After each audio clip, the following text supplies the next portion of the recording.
بحث یہ بھی ہے کہ موجودہ بندر اور خنزیر یہ آیا وہی بنی اسرائیل کی نسل سے ہیں جن کو مسخ کر دیا تھا، یا وہی بندر اور خنزیر ہیں جو شروع سے نسل در نسل چلے آ رہی ہیں؟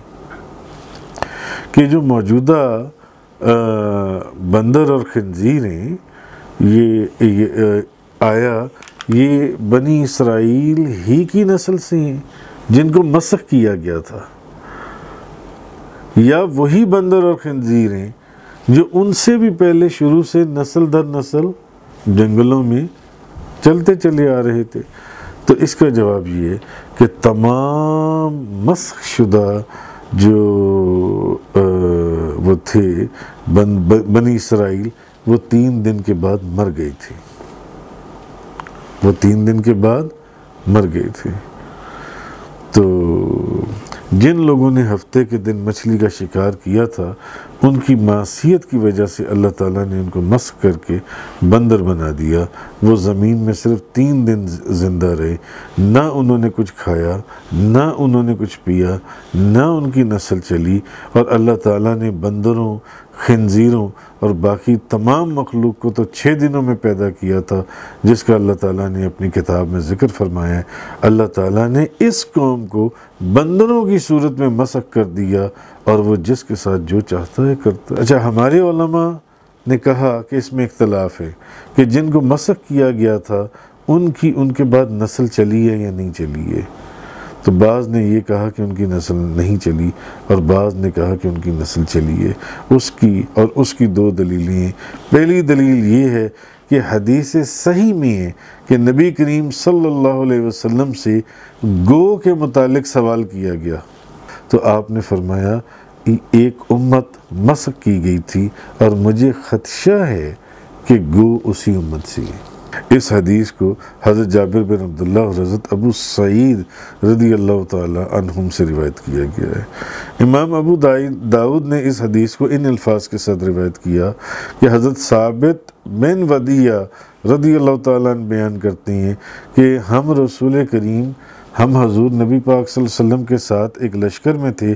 ہم نے بہت سی گو شکار کی، اور ان میں سے ایک گو کو بھون کر حضور کے سامنے رکھ دیا۔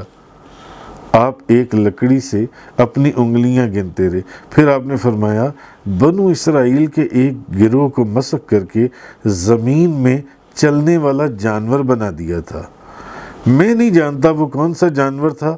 پھر آپ نے گو نہیں کھائی اور نہ اس کو کھانے سے منع فرمایا، مگر آپ نے خود نہیں کھائی اور نہ اس کو کھانے سے منع فرمایا، تمہاری مرضی کھانا کھا لو۔ مگر آپ نے کہا کہ بنو اسرائیل کے اس حدیث میں بھی ایک گروہ کو مسخ کر کے زمین میں چلنے والا جانور بنا تھا، اور اس حدیث میں فرمایا کہ ایک امت مسخ کی گئی تھی، مجھے خدشہ ہے یہ گو اسی امت میں۔ امام نسائی نے بھی اس حدیث کو روایت کیا۔ امام ابن ماجہ نے اس حدیث کو ثابت بن زید انصاری سے روایت کیا کہ آپ نے گو کے متعلق فرمایا کہ بنی اسرائیل کے ایک گروہ کو مسخ کر کے زمین میں چلنے والا جانور بنا دیا تھا۔ میں از خود نہیں جانتا شاید کہ وہ یہی جانور ہو، ہاں خدا کے علم سے جو خدا نے مجھے علم عطا فرمائے، شاید کہ وہ یہی جانور ہے۔ تو اسی طرح حضرت عبد الرحمن بن حسنہ روایت کرتے ہیں کہ حضور نبی پاک صلی اللہ علیہ وسلم کے ساتھ ایک سفر میں تھے۔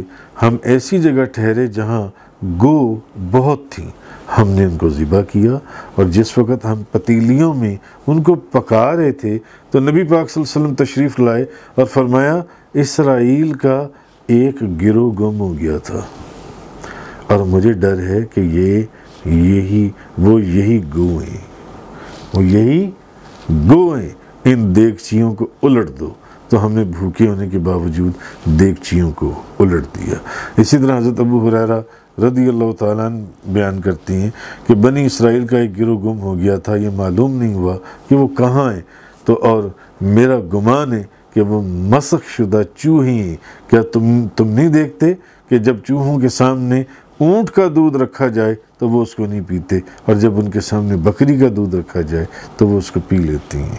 اور دوسری روایت میں ہے کہ چوہا بھی مسخ شدہ ہے، چوہا بھی مسخ شدہ ہے جی۔ تو یہ دو حدیثیں جو بکثرت اسانید صحیحہ کے ساتھ مروی ہیں، اس پر دلالت کرتی ہیں کہ حضور نبی پاک صلی اللہ علیہ وسلم کو غلبہ حال کی وجہ سے اندیشہ تھا کہ گو اور چوہے بنی اسرائیل کے مسخ شدہ نسل ہے۔ گو اور چوہے بنی اسرائیل کے جو لوگ تھے ان کی مسخ شدہ صورتیں۔ اس کا جواب یہ ہے کہ نبی کریم صلی اللہ علیہ وسلم کا اندیشہ اس وقت تھا جب آپ کو وحی کے ذریعے یہ قطعی طور پر معلوم نہیں ہوا تھا کہ جن لوگوں کو مسخ کر دیا جائے ان کی نسل نہیں چلتی۔ اس کی نظیر یہ ہے کہ پہلے حضور نبی پاک صلی اللہ علیہ وسلم کو اندیشہ تھا کہ شاید دجال آپ کے زمانے میں ظاہر ہو جائے، لیکن بعد میں آپ کو وحی کے ذریعے یہ ایک چیز قطعی طور پر بتا دی گئی کہ دجال کا ظہور آپ کے زمانے میں نہیں ہوگا بلکہ قیامت کے نزدیک ہوگا، حضرت عیسیٰ علیہ السلام کے نزول کے زمانے میں ہوگا۔ تو پھر آپ کا اندیشہ زائل ہو گیا، یعنی کہ پہلے آپ کو اندیشہ تھا کہ دجال میرے زمانے میں، پھر آپ کو وحی الہی کے ذریعے یہ بات بتا دی گئی کہ نہیں، دجال قیامت کے قریب ہے، آپ کے زمانے میں نہیں ہے۔ تو مسخ شدہ لوگوں کے فوراً ہلاک ہونے اور ان کی نسل نہ چلنے کے متعلق اب ایک صریح حدیث امام مسلم روایت کرتی ہیں۔ حضرت عبداللہ بن مسعود رضی اللہ تعالی عنہ سے بیان کرتے ہیں، آپ فرماتے ہیں کہ ایک شخص نے عرض کیا، یا رسول اللہ، کیا بندر اور خنزیر مسخ شدہ لوگ ہیں؟ یہ جو آج بندر اور خنزیر نظر آتے ہیں، یا رسول اللہ، یہ یعنی اب جو بندر اور خنزیر ہیں یہ مسخ شدہ لوگ ہیں؟ تو نبی کریم صلی اللہ علیہ وسلم نے فرمایا، اللہ عز و جل نے کسی قوم کو ہلاک کر کے یا کسی قوم کو عذاب دے کر اس کی نسل نہیں چلائی، اور بندر اور خنزیر تو ان سے پہلے بھی ہوتے تھے، یعنی حضور نے بتا دیا کہ نہیں، یہ ان کی اولاد میں سے نہیں ہے، یہ وہ مسخ شدہ قوم نہیں ہے جس کو مسخ کیا گیا تھا، ان کی تو نسل چلی نہیں آگے۔ تو اب وہ اندیشہ زائل ہو گیا، اور نبی کریم صلی اللہ علیہ وسلم کو وحی الہی کے ذریعے بتا دیا گیا کہ نہیں، جس قوم کو مسخ کیا گیا، جس گروہ کو، اس کی تو نسل آگے چلی نہیں۔